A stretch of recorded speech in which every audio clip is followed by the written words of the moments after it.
Hello friends, welcome to secret of Samayal. இன்னைக்கு நம்ம பார்க்க போறது ஒரு இன்ட்ரெஸ்டிங்கான தோசை ரெசிபி. இது வந்துட்டு ரவா தோசை இல்ல, இது வந்துட்டு அரிசி மாவுல செஞ்ச தோசை.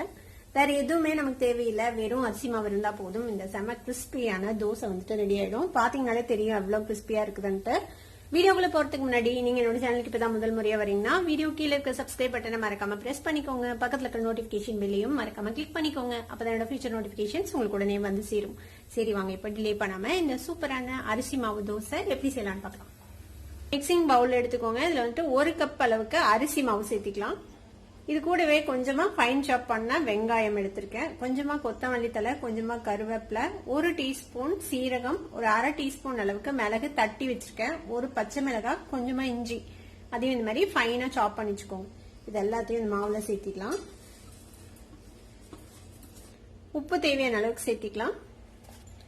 இப்ப இதுல தண்ணி விட்டு இதை வந்துட்டு நம்ம கரைச்சிக்கலாம்.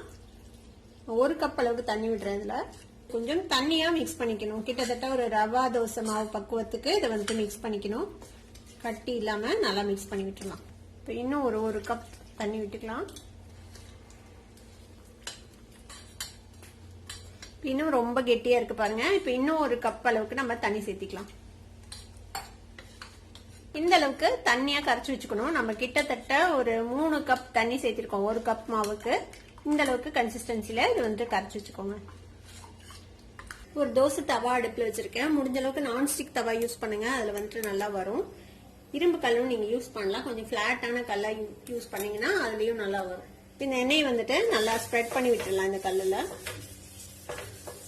கல்லு வந்து நல்லா சூடாகணும். நல்லா சூடானதுக்கு அப்புறம் நம்ம ரெடி பண்ணி வச்சிருக்கோம்ல அரிசி மாவு போட்டு மிக்ஸ் பண்ணி, அந்த மாவை வந்துட்டு நல்லா கரைச்சி விட்டுட்டு இப்போ நம்ம இதுல வந்துட்டு ரவா தோசை ஊத்துற மாதிரியே ஊத்த போறோம்.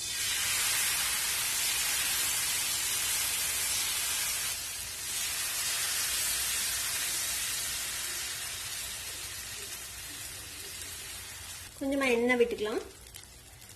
வேகிறதுக்கு கொஞ்சம் டைம் எடுக்கும், ஒரு 3 to 4 நிமிஷம் ஆகும். ஃப்ளேம் வந்துட்டு மீடியம்ல வச்சு இதை வந்துட்டு நல்லா பொறுமையா சுட்டிடுங்க. நல்லா கலர் மாறி வர வரைக்கும் நம்ம வெயிட் பண்ணலாம். இப்போ பாத்தீங்கன்னா தெரியும் ஓரளவுக்கு நல்லா செவந்து வந்துருச்சு பாருங்க. இப்போ நம்ம இந்த தோசையை எடுக்கலாம். ஓரத்தை வந்து ஃபர்ஸ்ட் லூஸ் பண்ணி விட்டுங்க, அதுக்கப்புறம் எடுக்கிறதுக்கு ஈஸியா இருக்கும்.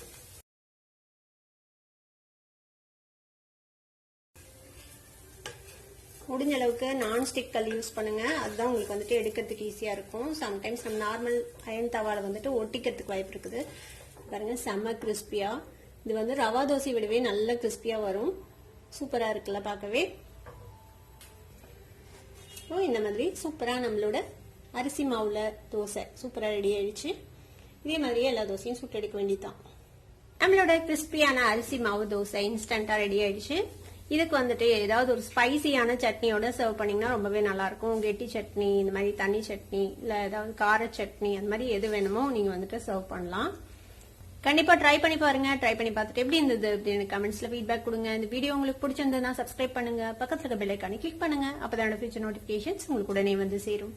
லைக் பண்ணுங்க, ஷேர் பண்ணுங்க. தேங்க்யூ ஃபார் வாட்சிங் this video viewers. Bye by.